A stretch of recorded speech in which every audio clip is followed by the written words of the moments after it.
देखना वाम कैसे आ रही है। ఇక మరికొద్దిసేపట్లో ఇండియన్ ఆర్మీ మీడియా సమావేశం జరగనుంది. మెరుపు దాడులకు సంబంధించిన వివరాలను ఆర్మీ వెల్లడించనుంది. అర్ధరాత్రి జరిగిన మెరుపు దాడులతో బహవల్పూర్లోని జైషే మహమ్మద్ హెడ్ క్వార్టర్స్ పై భారత్ మెరుపు దాడి చేసింది. మురిడికేలోని హఫీజ్ సయ్యద్ ఉగ్ర స్థావరాన్ని భారత్ ధ్వంసం చేసింది. అయితే మురిడికేలో జైషే మహమ్మద్ సంస్థ భారీ ఎత్తున ఉగ్రవాదులకు శిక్షణ ఇస్తోంది. దీంతో ఉగ్ర స్థావరాలను ఆర్మీ ధ్వంసం చేసింది.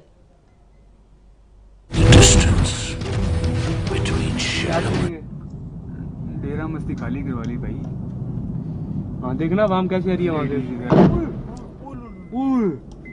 अभी वीडियो कैच होगी नहीं होगी अगर उन्होंने 4 की याद करेंगे। डेरा मस्ती खाली करवा ली भाई। हाँ देखना वाम कैसे आ रही है वहां से।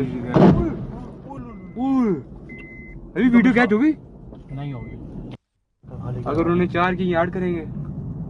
डेरा मस्ती खाली करवा ली भाई। हाँ देखना वाम कैसे आ रही है वहां से।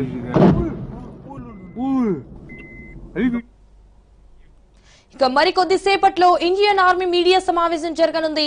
మెరుపు దాడులకు సంబంధించిన వివరాలను ఆర్మీ వెల్లడించనుంది. అర్ధరాత్రి జరిగిన మెరుపు దాడులతో బహావల్పూర్లోని జైషే మహమ్మద్ హెడ్ క్వార్టర్స్ పై భారత్ మెరుపు దాడి చేసింది.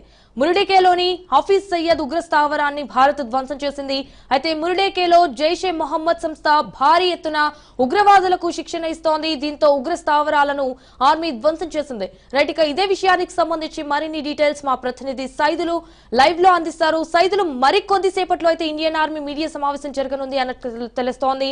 సో ప్రెసెంట్ దీనికి సంబంధించిన అప్డేట్స్ ఏంటి సైదులు?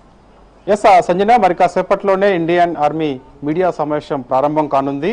ఈ మీడియా సమావేశంలో పాకిస్తాన్ ఉగ్ర స్థావరాలపై దాడులు చేసినటువంటి ఘటనకు సంబంధించినటువంటి వివరాలు, అంటే ఏ సమయంలో దాడులు చేశాము, ఏ ప్లేస్ లో దాడులు చేశాము అనే దానిపైన ఒక స్పష్టత కాసేపట్లో ఇండియన్ ఆర్మీ మీడియా సమావేశం ద్వారా భారత్ ప్రజలకు మొత్తానికి కూడా తెలియపరచనున్నది. ఎందుకంటే ఈ రోజు తెల్లవారుజామున 3 గంటల ప్రాంతంలో ఈ యొక్క దాడి జరిగినట్లుగా మనకి సమాచారం. ఎందుకంటే పహల్గామ్ ఉగ్ర దాడి తర్వాత ఖచ్చితంగా పాకిస్తాన్ ఉగ్ర స్థావరాలపైన ప్రతీకార చర్య తీసుకుంటాము అని మోడీ చెప్పిన నేపథ్యంలోనే ఈరోజు ఆ యొక్క దాడి పాకిస్తాన్కి చెందినటువంటి మొత్తం 9 ప్లేసులలో పాకిస్తాన్ బోర్డర్ పరిధిలో మొత్తం 9 ఉగ్ర స్థావరాలని భారత్ గుర్తించింది.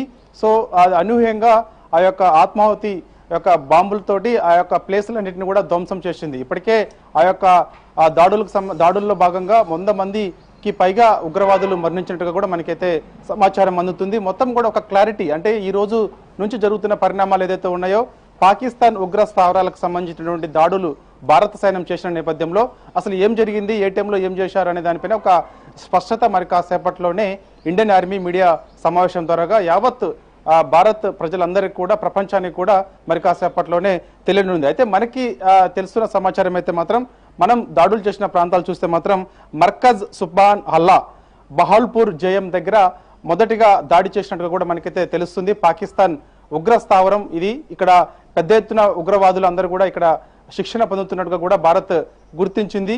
ఇక్కడి నుంచే వీళ్ళు శిక్షణ పొందిన తర్వాత ఇతర దేశాలతో పాటుగా మన దేశాన్ని కూడా వీళ్ళు రహస్యంగా భారత్లోకి వచ్చి ఉగ్ర దాడులు జరుపుతున్నారు. దానిలో భాగంగా పహల్గామ్లో కూడా ఇదే జరిగింది. సో అందుకు ఖచ్చితంగా ఈ యొక్క ఉగ్ర మూకలని ఖచ్చితంగా పికిలేస్తామని చెప్పేసి కూడా గతంలోనే మోడీ చెప్పారు, మనకు ప్రధానమంత్రిగా ఉన్నటువంటి మోడీ చెప్పారు, అమిత్ షా చెప్పారు. కాబట్టి సో ఖచ్చితంగా ఈ యొక్క ఉగ్ర స్థావరాలని లేకుండా చేస్తామని చెప్పేసిన నేపథ్యంలో దానిలో భాగంగా మనకి మర్కజ్ సుబాన్ హల్లా బహల్పూర్లో దాడి చేశారు. దాని తర్వాత